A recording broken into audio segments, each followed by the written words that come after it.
இன்றே சப்ஸ்கிரைப் செய்து உங்கள் ஃபேவரட் ஷோகளை காணுங்கள். ரெடியா? நான் ரெடி. மாப்ள மாமா ரொம்ப சந்தோஷம் மாப்ள. வந்த நாள்ல இருந்து ரொம்ப நல்லா பாத்துக்கிட்டீங்க. எங்களுக்கு எந்த குறையும் வைக்கல, நல்லா கவனிச்சுக்கிட்டீங்க. இந்த 4 நாள் போனதே எங்களுக்கு தெரியலன்னா பாருங்களேன். தேங்க்யூ மாமா.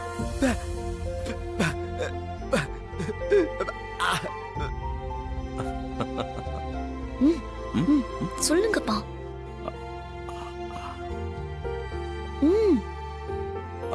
என்ன என்ன அஞ்சலி? ஒண்ணு இல்லைங்க. இல்ல மாமாவை ஏதோ சொல்ற. ஐயோ இல்லைங்க, அது அப்பாவே உங்ககிட்ட பேசணும்னு சொன்னேன். ஏய் கேடி, நல்லா சமாளிக்க கத்துக்கிட்டியே. ஐயோ அப்பா சொல்லாத. ஒண்ணும் இல்ல மாப்ள, வந்ததுல இருந்து அஞ்சலி கூடவே இருந்தா. இப்ப திடீர்னு விட்டுட்டு போயிட்டா அவளுக்கு கஷ்டமா இருக்கும். ஓஹோ, எங்களுக்கும் கஷ்டம்தான். அதனாலதான் ஒரு 4 நாள் எங்க கூட வந்தான்னா அங்க தங்கிட்டு வரலாமேன்னு அதைத்தான் கேட்க சொல்றேன்.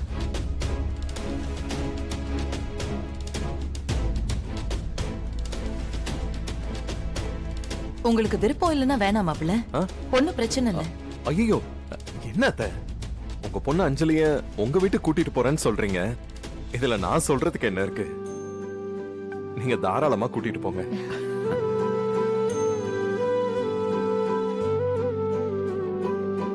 ஏங்க, நான் இல்லாம நீங்க எப்படி தனியா இருப்பீங்க? அதெல்லாம் ஒண்ணும் பிரச்சனை இல்ல அஞ்சலி, நான் பாத்துக்கிறேன். 4 நாள் தானே. ஏன் மாப்ள, 4 நாள் எங்க வீட்ல இருந்து ஆபீஸ்க்கு போலாம்ல?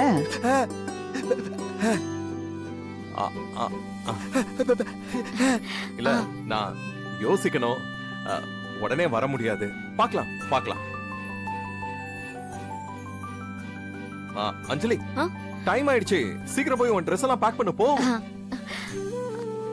ஏங்க, நீங்க நிஜமா தானே சொல்றீங்க? நீ சந்தோஷமா இருந்தா எனக்கு அதுவே போதும். எனக்கும் அண்ணா அண்ணி அக்கா எல்லாரையும் மிஸ் பண்றேன்னு தோணுதுங்க. அவங்க கூட நான் ஒரு 4 நாள் இருந்துட்டு வந்தேன்னா எனக்கு கொஞ்சம் சந்தோஷமா இருக்குங்க. அப்புறம் என்ன, எனக்கு உன் சந்தோஷம் தான் முக்கியம். தாராளமா போயிட்டு வா. ரொம்ப தேங்க்ஸ்ங்க. அப்பா வந்துடுறேன். சீக்கிரமா சீக்கிரமா.